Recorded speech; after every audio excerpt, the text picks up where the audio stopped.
Assalamu alaykum Uyghur Televiziyasining aziz ko'rmanlari. Tor Televiziyasining suhbat programmasiga xush keldinglar. Bugun biz Uyghur Radio Televiziyasining qurg'uvchisi Abdusalom Niyoz efendim bilan suhbat elib bormoqchi. Abdusalom efendim, qanımız xush keldingiz. Vaqt chiqarib mikrofonimizga qadam tashrif qilganingiz uchun ko'pdan ko'p rahmat. Oldi bilan o'zingizni tunishtirib o'tsangiz. Vaalaykum assalom. Qanday ahvolingiz yaxshimi? Tinchlikmi? Rahmat sizga. Assalomu alaykum dunyoning har qaysi joylaridagi aziz Sharq Turkistonlik vatandoshlar. Men Abdusalom Niyoz Uyg'urdim. Hammanglarga o'tliq salom. Mening ismim Abdusalom. Gollandiyada yashayotganim 15 yildan oshdi. O'zim shu tashviqot kasbida vatanda kasbiy xizmatlar bilan shug'ullangan. Muajiratga chiqqandan keyinmi hozirgacha uzluksiz shu milliy tashviqot xizmati bilan shug'ullanib kelyapmiz. Uyg'ur radio televiziyasining qurg'uvchisi va mas'uli bo'laman. Sizce Xitoy nima uchun bugungi kun kelganda birdamla chet ellardagi ba'zi bir qism Uyg'urlarni vatanga ziyoratga o'rinlashtiradigan bo'lib qoldi? Meningcha bo'lgan chog'da bu qandaqdir Xitoyninki tuyuqsiz bu yil chiqargan siyosati bo'lmasligi mumkin. Xitoyda hammamiz Xitoyning siyosati ostida, Xitoy hokimiyati ostida tug'ilib shu vatanimizda cho'ng bo'ldik. Xitoyning siyosatlarini ancha-muncha bilamiz deb o'ylaymiz. Xitoyning siyosatida 10 yilda bir qatam kichik qirg'in qilish, 20 yilda bir qatam cho'ng qirg'in qilish deyilgan bir siyosati bor. Bu mustabid hokimiyatninki qo'llanayotgan bir siyosiy strategiyasi desak to'g'ri bo'ladi deb o'ylayman. Bu shu jihatda ilib berilayotgan tuyuqsiz bu Xi Jinping hokimiyatiga kelgan chog'da uning oldidagi siyosatlarda masalan 10 yilda bir qatam yoshirin holatda boshqa bir ism qo'yish orqali xalqimizni qirg'an va undan keyin shuni bahona qilib 10 yilning yoqi uy kirib Uyg'urlarni bak uch qashqari bo'lmasimi tutib qirg'in qilish, qonunsiz tutqun qilish, yo'qotib o'tish, g'oyib qilish degandek siyosatda burundan bo'lib kelayotgan. Bay degandek 10 yilda bir, 20 yilda bir, 5-6 yilda bir buni qattiq bir ip bordi. Undan keyin siyosatini yumshatib, hattoki ba'zi artistlarni sahnaga chiqarib millatimizdan kechirim so'rg'izib, shundoq qilib 60-70 yilni o'tkazgan Xitoy bizning vatanimizdagi siyosatda. Her xil ko'z bo'yamchiliklar bilan va xalqimizmi amalning yo'qligidan, ojizlikdan, fursatni qo'lidan ketkazib qo'ygandan keyin vatandagilar amal yo'q. Bunga ma'qul deb kelayotgan. 2016 yildan boshlab rasmiy keng kushoda tutqun qilish toki hozirgacha davom qilyotidi bu lagerlarga sulash ishi. Faqat Uyg'urlarni bu albatta 7-8 yilning yoqi sirtqi kuchlarning bo'libmi g'arb ellarininki nurg'un besimlarga duch kelyotidi Xitoy bu siyosatda. Besimdan qutulish uchun Xitoy asosli xalqaro besimdan qutulish uchun va o'zining ichida kundan kunga avjiyotgan hokimiyatga qarshi kundan kunga eshiyotgan shu hokimiyatga qarshi kuchlargami ularningmi ko'zini bo'yash uchun ilib berayotgan bir qatimliq bir ko'z bo'yamchilik harakati deb bilsak bo'ladi. Bu qandaqdir Xitoyninki yillarcha ilib berayotgan siyosatining xatoligini tunib bugungi kunlikda siyosatni yumshatib xalqimizga yaxshi bir siyosat ekanligidan derak bermaydi. Bu faqatla zulm, tutqun qilish, qirg'inchilik davom qilyotidi. Bu faqatla xalqaro besimni, xalqaro jamiyatni ko'zni bo'yash uchun ilib berayotgan bir qatimliq aldamchilik siyosati deb tushunsak bo'ladi deb o'ylayman. Sizce chet ellardagi vatanga ziyoratga berayotgan Uyg'urlar irqiy qirg'inchilikning ziyonkashligiga bevosita uchragan turuqliq. Yeni Xitoyning planiga nima uchun moslashadi? Meningcha bo'lgan chog'da muajiratga Uyg'urlarninki hammasininki vatanparvar, millatparvar, da'voga ega chiqadigan bundoq shakldagi odamlar bo'lishi notayin.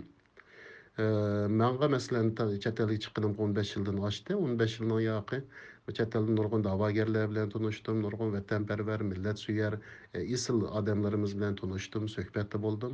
Asos chatdim o'sha 10 yil, 15 yil mobaynida da'vo sepidagi vatanparvar kishilarimizni asosiyatdan taniyman deb o'ylayman. Ammo bu odamlarning soni menimcha bu muhaciratdagi Uyg'urlarning soniga nisbatlaştırgan chog'da bek oz son. Balkim 10%ga mi to'shmaydigan bir son bo'lishi mumkin. 5%ga mi to'shmasligi mumkin. Ya'ni demak, muhaciratdagi 95-95% yoki 95%dan yuqori kishilarimiz vatan davosiga aralashmaydi, vatan perver, millet perver desek mi bo'lmaydi ularni.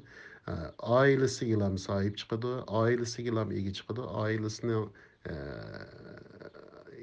turmush hayotininki yaxshilanishi uchun kurash qiladi.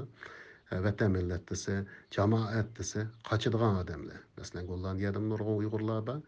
Ama cemaatlik toplaşıp yaşavatkan, davamlıq görüşüp durvatkan, faaliyetlerge kep gitvatkan kişilerin sanını nispetleştirsek, yani Gollandiyada mı o adamların sanı 10% yetmeydi. Bundaq bir şəraitdə bugünkü günlükdə Xitayның tuyuqsuz işini içip Uygurlarga viz berdigan bundaq bir uçur, bundaq bir xəbərini anlığandan keyin əlbəttə o 95% Uygurlar u yerga berishni xohlaydi. Ya'ni burunqi, ya'ni shundan 5-6 yil burunqi, 7-8 yil burunqi oltininki asli kelishini xohlaydi. Agar shundoq bir siyosatga kelsa Xitoy, bu odamlar bir umr Uyg'ur davosidan yiroq turishi mumkin. Ya'ni tijoratlar davomlashadi, urug' tuqqanlari bilan bodi keldi qildi. Ularning ota-onalari kelib bularni yo'qlaydi. Bular berib yilda ta'tillarini vatanda o'tkazib, vatandan urug' tuqqanlari bilan qinishib degandek, shunday holatda o'tsalar, ömrünün ahirigacha bu vatan davası, milletninki zulümden qutuluşu, erkinlikka erişişi, vatanimizning mustaqilligi degandek bundaq masalalar, bundaq temalar ustida bu insonlar o'ylashmasligi mumkin va bu to'g'riliq bir xizmat qilishimi natayin deb o'ylayman. Shunga bugungi kunlikda berayotgan Uyg'urlarimiz shundaq Uyg'urlar deb o'ylayman. Ya'ni shu 95%ning ichidagi odamlar. Undaq deganim ham 95% Uyg'urning hammasi vatanga beryotdi deganim emas. Ammo shu Xitoyning oxirgi shu siyosatida 95% Uyg'urlarimizning ichidami nurg'un Uyg'urlarimiz uyg'ondi. Bu Xitoy asli bizni bilan bir davlatninki fuqarolari emas. Bular bizning dushmanimizkan, bularning maqsadi bizni yo'q qilishgan deb uyg'ongan Uyg'urlarimizmi nihoyatda jiqmi shu oxirgi 5-6 yilning ichida uyg'onib shu davosiga qo'shilgan insonlarimizmi. Bularni misol qilganim emas, ammo shu odamlarning ichidan oz sondikilari vatanga berishni boshladi. Bular albatta men boya degandek shu shakldagi odamlar bo'lganligi uchun bularda vatan davosi, vatanimni mustaqil qilsak, xalqimiz bu zulmdan qutulsa degan bu o'y fikr, bundaq bir hissiyot yo'q yoki bo'lsa kamdan kam bor bo'lganligi uchun bular bugungi kunlikda bu ishninki oqibatining qandoq bo'lishini o'ylamayla darhol vatanlarga berib urug' tuqqanlarni yo'qlashni boshlayapti. Bundaq vaziyatda biz qanday qilishimiz kerak? So'zlab bergan bo'lsangiz. Bundaq vaziyatda biz hozirning o'zida vatanga berayotganlarga damalliqqa bir harakat berib yoki bir xizmat qilib ularning yo'lini to'xtatib qololmaymiz. Bu mumkin emas. Chunki bu insonningki o'ziniki shaxsiy ko'z qarashi, ideyasi va milliy ro'yiga bog'liq ish. Buningga qanday xizmat qilish kerak degan chog'da asli tashkilotlarimiz bo'lsin, tashviqot organlarimiz bo'lsin, hozirgi mavjud bo'lib turayotgan muhojiratda bular shu 2016-2017 yili buni o'ylab yetishi kerak. 5 yil, 6 yildan keyin Xitoy siyosatini yavaşlatadi, ishni ichib o'tishi mumkin, vatanga berib keladigan qilish mumkin. Bu zulm unda izchil shaklda 10 yillab, 20 yillab davom qilolmaydi. Xitoy ko'zbo'yamchilik harakatlarini ep berish mumkin deb biz buni oldin faraz qilib, oldin tayyorlik qilib, oldin xizmatlarni ep berishimiz kerakdi. Va bu oldin qilgan xizmatlarimizdanki 5-6 yillik natijasi sifatida bugungi kunlikda Xitoy ishini ichiyotsimi bir ishki Xitoy bilan bevosita munosabati bor, Xitoy uchun xizmat qilayotganlar berib kelgan bo'lsa-mu, undan boshqa gerçi vatan davosiga aralashmasimi, xizmat qilmagan bo'lsin bu jihatda to'xtab turmay xizmat qilolmagan bo'lsammi, bo'ldimi shu vatanimning mustaqilligi uchun tark etdim. Urug' tuqqanlarimni vatanimning mustaqilligi uchun shu urug' tuqqanlarimningki erkinligi uchun tark etdim hozircha vaqtliq. Men ishni qilolmasammi, bu vatanning, bu Xitoyninki bu ko'zbo'yonchilik siyosatiga moslashib bermayman degan ideyaga bugungi kunlikda kelgan bo'lishi mumkin. Bunun için qanday xizmat qilishimiz kerakdi? Təşviqatni kuchaytirishimiz kerakdi. Elbette hazır unda desek teşvikatımız küçeydi. Nurgun kanallarımız var, 5-6 kanallarımız var deyiş mümkün. Ama bu kanallar asas cihetten teşvikat, teşkilatlarının keşki teşvikat kanalları ya ki olmasa habercilik teşvikatı bilen şoğullanıvatkan kanallar hazırkı ve söhbet yani gün tertipteki qandaq məzmun bolsa şu məzmunu otur qoyup şu doğruluq münasibetlik adamlar bilen televiziya söhbet edip beriş degandek şu tar dairdilan teşvikat hizmetleri ilip berilyapti izchil şekilde.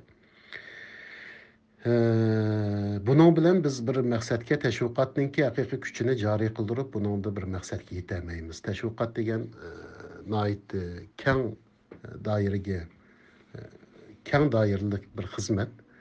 Bunundaki haberçilik, söhbət elbette təşviqat xizmətinin bir türü, amma həmisiga vəkillik qılamaydı.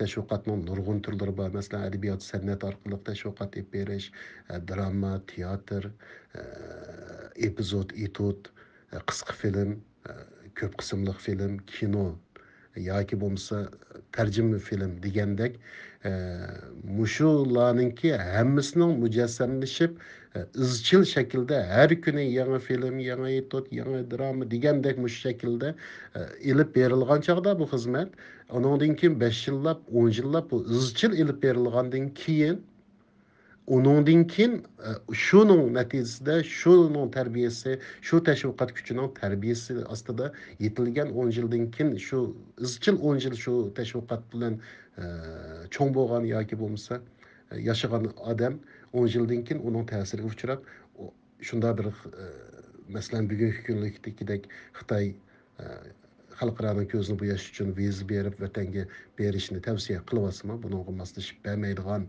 bir turkum aqlushi joyida sap ko'ngillik, vatanparvar, millatparvar bir turkum Uyg'urlarni yetildirib chiqarg'ili bo'ladi. Ama bugungi kunlikda vatan berayotganini ko'rib biz bunun oldini olishimiz kerak. Oldini olsak bo'ladi, qanday qilishimiz kerak? Alloh tavba deb qanday qilishimiz kerak deb bugun damallıqqa bunun qarşı bularni tur deb bir yerda to'g'izolmaymiz. Chunki bizda unda kuchlik har xil kuchlar bilan tahdid orqali va yaxshi to'g'ri gaplar orqali vatanimiz xalqimizni turg'uzolig'idek bir tashkilotlarimiz bizga vakillik qilgan bir tashkilotlarimiz yo'q deb o'ylayman. Bu jihatdan tashkilotlarimiz yetishib bo'lmayotdi. Chunki o'zining ichidagi nurg'un talash tortish, o'zaro ishki ixtilof degandek masalalar tufayli 6-7 yillik siyosiy tashkilotlarningki ilib berayotgan xizmatlari faqatla mush tashqi dunyoga bo'lib davlat organlariga, parlamentlarga va mush g'arb ellardagi xalqlarga xalq davarimizni vatan bo'layotgan irqiy qirg'inchilikni tunishtirish bizning ayada bir irqiy qirg'inchilik bo'layotdi. Uyg'ur ismli millat Xitoylar tarafidan yo'qotilyotdi degandek shaklda faqat dad aytish xizmati bilan shug'ullanyapti hozirgi tashkilotlarimiz. Bundaq bir saviya ostida biz muaciratdagi yillarcha 10 yillab, 15 yillab, 20 yillab chet elda yashayotgan hattoki hech qanday bir faoliyatga qatnashmay millatninki hech qanday davosiga aralashmay yashayotgan bu xalqni birdanla bugungi kunlikda Xitoy siyosatini ostilab yavaşlatgan vaqtida vatanga bormaysa maydonni aniq qil, maydoningni aniq qil, miyada jim tur deb biz ularni turg'izib bo'lmaymiz deb o'ylayman. Ammo lekin unda bo'lmaydi ekan, uning foydasi yo'q ekan deb tashlab o'tish kim bo'lmaydi.